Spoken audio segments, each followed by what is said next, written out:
A 73-year-old grandmother was arrested earlier this week after picking up a grandson from a scene of a fatal hit-and-run earlier this year.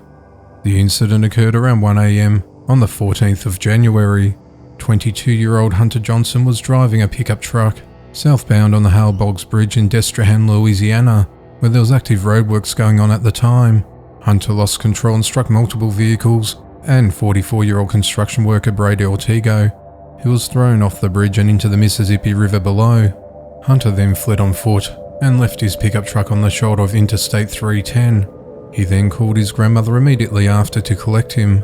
Ortego's body has not been found despite extensive search and rescue efforts. On the 12th of March, Hunter surrendered himself to state troopers who had a warrant for his arrest.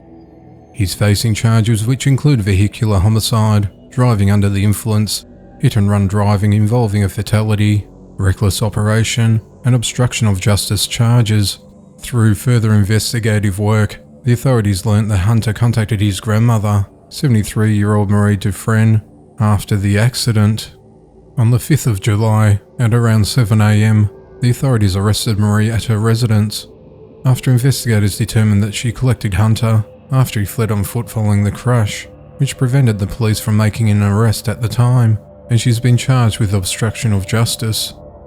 Both Hunter and Marie are held in custody at the Nelson Coleman Correction Centre in St. Charles Parish, as the investigation into the matter continues. A 46-year-old woman was arrested 7 minutes after robbing a bank. The incident occurred on the 5th of July at 9:51 a.m. when the authorities received a call of a robbery at PNC Bank on Russellville Road in Bowling Green, Kentucky. 7 minutes later, 46-year-old Rachel Lowe was arrested for the crime. A police officer was in the area of the bank when the call came in. He got the suspect's description and arrested Rachel as she walked down Russellville Road. When Rachel was questioned why she thought she was being stopped, she responded by saying, "Because I just robbed a bank." She explained that she entered the bank and handed a teller a note saying, "This is a robbery, $50,000. The teller then handed some money over and she left. The deputy found $240 in Rachel's purse and a notebook that matched the note she handed to the teller. Bank staff told police that at one time during the robbery, Rachel said she had a gun.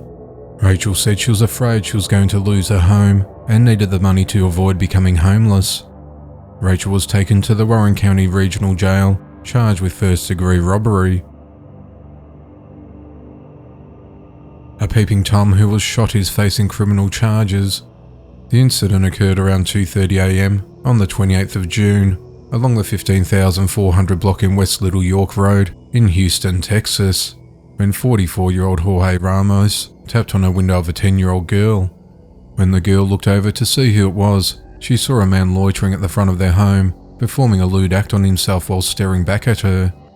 The little girl screamed, causing her parents to rush outside with guns to confront the pervert. The father ordered the man to lay down on the yard until police arrived, but he didn't comply and fled across the road to a Valero gas station. There, the girl's mother held him at gunpoint as the father headed inside the gas station to ask the store clerk to call 911. The suspect bear hugged the woman and disarmed her gun and pointed it back in her direction. The suspect tried pulling the trigger, but the gun's safety switch was on. Fearing for his wife's safety, the husband came rushing out and fired at the suspect, shooting him 3 times in the torso. Jorge has been charged with indecency with a child by exposure and aggravated assault with a deadly weapon. He was taken to the Memorial Hermann Hospital, where he's in a critical but stable condition, where he's recuperating as the investigation into the matter continues.